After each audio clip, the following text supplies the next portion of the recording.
Olá, alunos! Sejam bem-vindos aqui à nossa disciplina de desenvolvimento sustentável, tá? Essa disciplina, ela faz parte do segundo módulo do curso técnico em meio ambiente, ok? O seu segundo módulo, ele tem o nome de intervenções e impactos ambientais, tá? E a disciplina de desenvolvimento sustentável está dentro desse módulo, ok? Sejam bem-vindos novamente, eu sou a professora Marcela e vou estar com vocês aqui ministrando essa disciplina, ok? Vamos lá. Bem, a sua apostila, ela começa explicando pra gente como que surgiu esse conceito dessa palavrinha sustentável, ok? Lembrando que você também tem apostila em física, tá? Seria bem interessante se você acompanhasse, tá, as aulas, os vídeos, tá, as videoaulas, junto com o seu material, ok? Da apostila física. Vamos lá. Bem, como surgiu esse termo, né, professora, de sustentável, tá? A primeira vez que esse termo foi utilizado foi onde? Foi onde, né? Foi num evento, tá? Criado pela Comissão Mundial sobre o Meio Ambiente e Desenvolvimento, criado pela ONU, tá? Então foi num evento na ONU, tá? Todo mundo sabe o que significa a ONU, né? Organização das Nações Unidas, tá? É um órgão mundialmente conhecido, tá? Então, em 1983, então a gente percebe o quê? Poxa, professora, 1983, então ele pode ser considerado aí um tema novo? Sim, ele pertence à sociedade moderna, à sociedade contemporânea. Ele é extremamente novo, tá? Até mesmo, como nós vamos ver aí no decorrer dos vídeos, que é uma consciência nova, atual, tá? Bem, o termo foi utilizado aqui em 1983, tá? Pela primeira-ministra da Noruega, tá? Chamada Gro Harlem Brundtland, tá? Que ela falou o quê? Essa comissão propôs que desenvolvimento econômico fosse integrado à questão ambiental, estabelecendo-se assim o conceito de desenvolvimento sustentável, tá? Então daí que surgiu, tá, este conceito de sustentabilidade. Por quê? Porque o desenvolvimento, ele o quê? Atrelado, integrado, ok? Às questões ambientais. Bem, aqui eu coloquei para vocês, tá?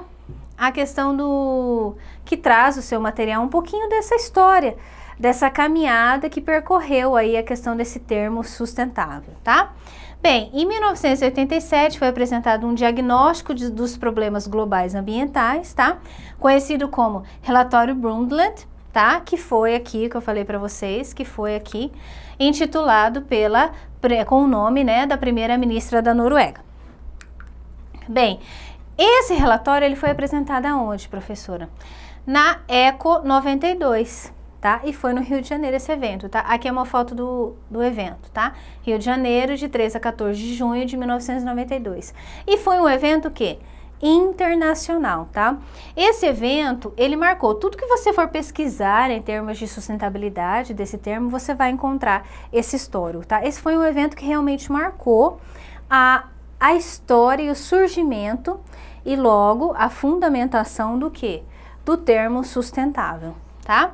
Essa nova forma de desenvolvimento foi amplamente difundida e aceita e o termo ganhou força. Então, a partir daqui, né?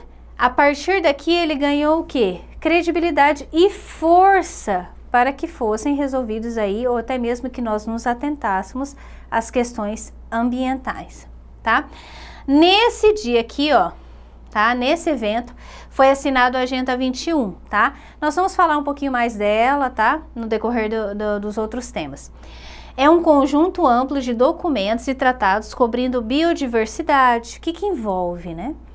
Biodiversidade, clima, florestas, desertificação e o acesso e o uso dos recursos naturais do planeta. Ou seja, o que nós temos disponíveis para nós, tá? E como usufruir disso, tá? Como extrair, né? E achar um equilíbrio entre a economia e essa exploração dos recursos naturais, tá? Bem, e o que é mais importante, tá? Que você pode tanto memorizar ou tanto né, assimilar esse primeiro parágrafo que a professora falou, ou senão você pode falar, atender às necessidades da atual geração, sem comprometer a capacidade das futuras gerações em prover suas próprias demandas. Por quê? É claro que a natureza, ela tem um tempo, ela tem um ciclo de recuperação, nós também vamos falar um pouquinho mais disso, só que ela precisa de um tempo para essa recuperação, tá? E esse tempo de recuperação, ele está sendo cada vez mais pressionado e cada vez menor, ok? Bem, eu coloquei aqui para vocês o seguinte, tá? Só para a gente ter uma noção, tá? Dados divulgados pela ONU revelam que se todos os habitantes da Terra passassem a consumir como os americanos, tá? Eles são realmente o topo de cada tabela que a gente vê em termos de consumo, tá? Consumo além do necessário, tá? Por habitante, também por metro quadrado, tá? Teríamos que ter o quê? 2,5 planetas, uma Terra só não funcionaria, né, gente? Se a gente pensar nisso, se a gente colocar isso em termos de estatísticos, a gente se assusta, né? Bem, a pegada ecológica, eu coloquei aqui a pegada ecológica para vocês, porque é uma metodologia de contabilidade ambiental, tá? Isso é bem famoso, tá? Hashtag fica a dica, pesquisem aí a questão da pegada ecológica, tá? Que avalia a pressão do consumo das populações humanas sobre os recursos naturais, tá? Isso aqui tem muitos dados, tá? Ou seja, a pressão do consumo, ou seja, exagerado, né, exacerbado, sobre aí a questão da exploração dos recursos naturais. Então você tem uma estimativa, você tem uma contabilidade, você tem um dado estatístico, um número, tá? Para poder mensurar a exploração desses recursos e o avanço da população sobre a natureza, ok? Isso aqui eu coloquei para vocês para a gente ter uma ideia, tá? How many earths do you need? Ou seja, quantas terras nós precisaríamos de acordo com o dia a dia, a rotina das pessoas que moram nesses países, tá? Então, assim, quem consome bem mais à frente, né? Quem explora muito mais o seu recurso natural, o seu ambiente natural, são os Estados Unidos aqui. Então, essa estimativa, vocês estão vendo aqui que, poxa, professora, quem que fez isso, né? Você vai sempre lá no rodapé e você consegue ver as instituições que elaboraram, tá? Esse dado, esse mapa, enfim, tá? Aqui também tem parceria da pegada ecológica. Então, aqui você tem mais ou menos, tá, um nível. Olha só, onde que tá o Brasil aqui? O Brasil também não é tão santinho assim, né, prof? Não, não é, tá? É claro que se você pegar o Brasil e comparar os demais países desenvolvidos, tá? Você vai ver que realmente o consumo, ele é bem distante, tá? Enquanto os Estados Unidos consomem em 1, 2, 3, 4, 5, vivem como se houvesse um recurso natural disponível em 5 planetas terras, né? 5 planetas terra. Aí a Austrália vem com 4,1, a Rússia 3,2, a Alemanha 3, a Suíça, né? Com 2,8, Japão, Reino Unido, França, Itália, Portugal, Espanha, China, Brasil e a Índia. Tá? Então, vocês estão percebendo aqui que o Brasil, ele usa 1,7, né? Não chega a ser 2, né? Completa. E aí, você tem aqui a Índia, que não usa nenhuma. Vocês estão vendo isso? Então, a partir daqui, você pode considerar que esteja abaixo dessa escala os países em desenvolvimento ou subdesenvolvidos. Tá? Por quê? Porque você tem uma balança aí com relação aos investimentos, com relação a conhecimento tecnológico e a questão da exploração e comercialização, tá?